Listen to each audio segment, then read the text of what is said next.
the real question is, are we going to see the fourth heat wave of the summer? Now, let's not forget, for it technically to be a heat wave, we do need to see temperatures of between 25 to 28 degrees Celsius, depending on your location in the UK, so a little bit higher across central areas and parts of the southeast. And we need to see those temperatures or higher for 3 consecutive days. Now, temperatures look like they're on the up from Sunday onwards, but there's still a little bit of a question mark as to how long the heat could last.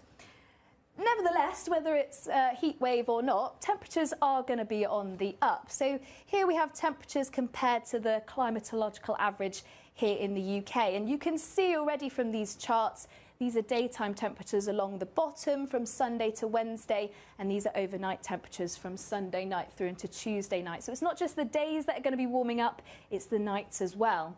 And you can see quite clearly already day-to-day temperatures are on the up, shown by these slightly darker red colours.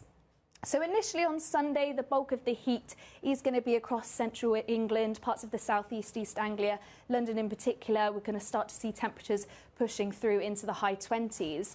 And then from Monday onwards, there's a good chance that we'll start to see temperatures push into the low 30s as well. Once again, initially across central parts of England on Monday, parts of the southeast, but this time pushing a little further north, parts of Yorkshire, Lincolnshire too, could start to see those temperatures push up into the high 20s. And then we really do see that intense heat push through on Tuesday. That's likely going to be the peak of the heat, Tuesday daytime, where we'll start to see those temperatures around 30 degrees, if not a few degrees more. Probably around a 10% chance that we could push up into 34, possibly 35 degrees Celsius. And similar on Wednesday. After that, there's a little bit of model spread, a little bit of uncertainty as to if we're going to see the heat continue or if we're going to see things perhaps turn a little bit more towards average for the time of year. Nevertheless, though, the temperatures are on the up, and not just during the day, but overnight as well. And we're going to start to see humidity increase too. So by kind of Monday night, Tuesday night, a chance actually, particularly around London, that we could see a tropical night. And that's when temperatures don't drop below 20 degrees for a full 24-hour period. And if it's quite humid as well, it doesn't make for the most comfortable sleeping, particularly if you're in the southeast. But how hot is it actually going to get? Let's take a look at that. And we can use our what we call box and whisker plots to kind of take a look at that over the next couple of weeks. And we've used these before on lives, we've used them in quite a few of our videos, but essentially the longer the box, so these red boxes are daytime temperatures, the longer the box, the more spread there is in the models about what exactly that maximum temperature is going to be. But if the boxes are quite short, there's actually quite a lot of agreement. So Monday, for example, this is Reading in the south, we can see on Monday that box is actually quite short, so temperatures are likely to be in the mid to high 20s. Then as we head into Tuesday, a bit more spread, a bit more of a longer box, so still a little bit of uncertainty as to what the exact highest temperature is going to be, but some models are indicating that we could get kind of 31, 32, possibly a degree or two higher as we head into Tuesday. And as I say, that's likely to be the peak of the heat. And it's not just across the south or northern areas as well are set to see an increase in the heat, perhaps not pushing into 30 degrees, but certainly the mid to high 20s as we head kind of early into next week.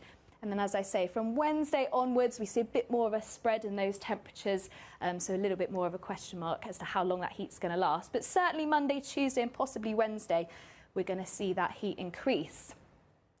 And the question is, I suppose, why? Why are we starting to see this kind of return of the heat? And it's all to do with, well, it's a few things actually. It's day-to-day heating, so day by day, obviously the surface, the air is already hot, and then if the next day is hot again, that just adds to the heat that was already there.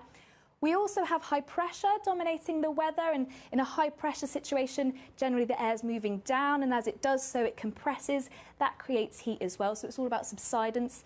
So you've got day-to-day heating, you've got subsidence, and not only that, but by the time we reach Tuesday, we do actually see a slight change in our wind direction as we see a shift in where that high pressure sits. And we start to pick up a bit of a southerly, southeasterly wind as well. So then we start to pick up that quite warm air across Europe. Obviously, there's heat wave conditions across much of Europe at the moment. So with that change in wind direction, we're also expecting more heat from Europe too, particularly on Tuesday, where we are expecting the peak of those temperatures. So there's a few things going on, which is why temperatures are starting to increase. But obviously, as I said, for it to be technically a heat wave, we need to see those hot temperatures over 3 consecutive days.